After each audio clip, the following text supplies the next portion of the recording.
Hello বন্ধুরা, নতুন একটা ভিডিওতে তোমাদেরকে স্বাগতম। জগদ্ধাত্রী ধারাবাহিকের আরও একটি নতুন পর্বে দেখা যায় যে বাড়ির সবাই দুর্গার কারণে অতিষ্ঠ হয়ে উঠেছে, বিশেষ করে উৎসব বৈদ্যাহেও মেহেন্দি। এদিকে দুর্গা আস্তে আস্তে অনেকগুলো প্রমাণ জোগাড় করেছে তার মাকে যারা শেষ করে দিতে চেয়েছিল তাদের বিরুদ্ধে। আর এই খবর জেনে গিয়ে অনেক ভয়ে ভয়ে রয়েছে দিব্যা সেন, আর তাই ফোন করে উৎসবের কাছে আর তাকে জানিয়ে দেয় যে কোনো একটা কিছু করতে হবে, নাহলে তাদের সবাইকে সারা জীবন জেলে পচে মরতে হবে। আর উৎসবের মুখ থেকে দিব্যা সেন জানতে পেরেছে তাদের বাড়িতে আজ রাতে রবীন্দ্র জয়ন্তী অনুষ্ঠান পালন করা হবে। আর এই জন্য দিব্যা উৎসবকে বলে আজ রাতে আমি একজন লোক পাঠিয়ে দেব, সে দুর্গাকে শেষ করে দেবে।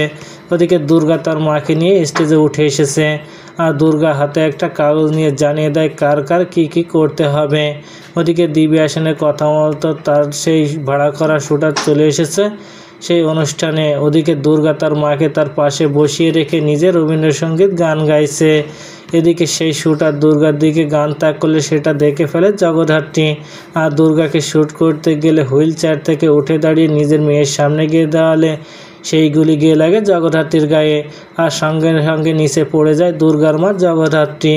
তো বন্ধুরা, কী ঘটতে চলেছে গল্পে এবার জানতে হলে আমাদের সাথেই থাকুন। ধন্যবাদ।